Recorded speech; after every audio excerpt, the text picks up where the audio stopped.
Island पर जब भी कोई नया बेबी पैदा होता है तब पॉपुलेशन बैलेंस करने के लिए किसी एक बुजुर्ग को सुसाइड करनी पड़ती है। आखिर इस आइलैंड के रिसोर्सेज सिर्फ 513 लोगों का ही पेट भर सकते हैं। अपने पोते को सही सलामत पैदा होते देख एक बुजुर्ग बिना कुछ बोले सीधा क्लिफ से कूद गए। उन्हें लगा कि उनके सैक्रिफाइस से आइलैंड पर शांति बनी रहेगी, लेकिन किस्मत को कुछ और ही मंजूर था। उनके कूदने के थोड़ी देर बाद ही डॉक्टर ने बताया कि महिला के पेट में ट्विंस हैं, यानी एक और बच्चा अंदर छुपा हुआ है। इसका मतलब था कि अब आइलैंड पर एक और बलि देनी पड़ेगी। आइलैंड के बॉस ने तुरंत सबको मीटिंग के लिए बुलाया। कुछ लोगों ने सजेस्ट किया कि इस बार चलो थोड़ा रिलैक्स कर देते हैं, एक एक्स्ट्रा बच्चे से क्या ही फर्क पड़ेगा, लेकिन बाकी लोगों ने तुरंत मना कर दिया। रीजन सिंपल था, बाहर की दुनिया वायरस से खत्म हो चुकी है और इस आइलैंड के 513 लोगों का सर्वाइवल रूल किसी भी हाल में टूटना नहीं चाहिए। अगर आज एक बार ढील दी तो आगे चलकर सब कुछ आउट ऑफ कंट्रोल हो जाएगा। फाइनली बॉस ने फैसला किया कि पॉइंट सिस्टम के बेसिस पर एलिमिनेशन होगा। हर किसी के पास बेस पॉइंट्स होंगे। अच्छा काम करोगे तो पॉइंट्स बढ़ेंगे, बुरा करोगे तो घटेंगे माइनस। जिसके पॉइंट सबसे कम होंगे उसे मौत की सजा मिलेगी। तभी टीवी स्क्रीन पर नजर रखे एक लड़के ने देखा कि वो बॉटम से 3rd नंबर पर है।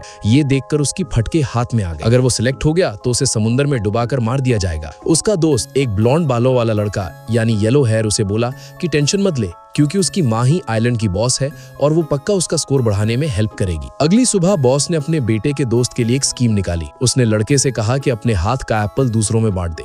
ये एक गुड डीड काउंट हुआ और लड़के को 10 पॉइंट्स मिल गए, जिससे उसका रैंक ऊपर चला गया। जब फाइनल वोटिंग का दिन आया तो सबसे नीचे एक कारपेंटर था जिसने कुछ दिन पहले चोरी की थी। लोगों ने बिना सोचे समझे उसके खिलाफ 200 से ज्यादा डेथ वोट्स डाल दिए। कारपेंटर को लगा अब तो गेम ओवर है।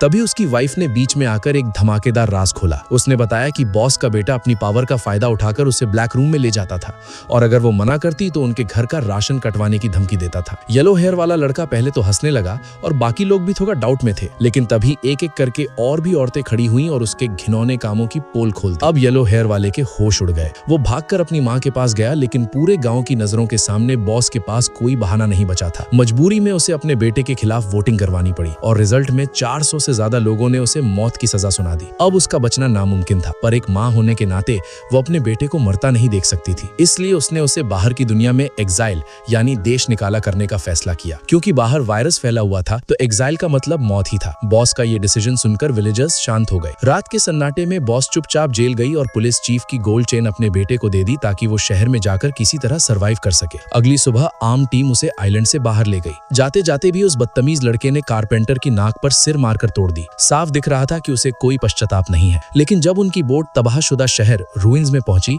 तब उसे असली डर महसूस हुआ। वो गिड़गिड़ाने लगा कि उसे वापस ले चलो, बदले में उसकी माँ उन्हें बेस्ट सप्लाईज देगी। पर उन ऑफिसर्स ने उसे वहीं पीट दिया। सच तो ये था कि वो ऑफिसर्स भी उसे कब से निशाने पर रखे हुए थे।